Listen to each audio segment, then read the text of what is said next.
Galing sa trabaho yan. Dadampot ng mga dumi ng aso.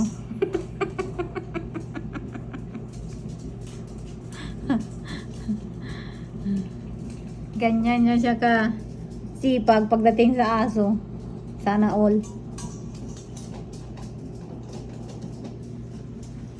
O ikaw, bakit marami kang ano? You eating? You dinner?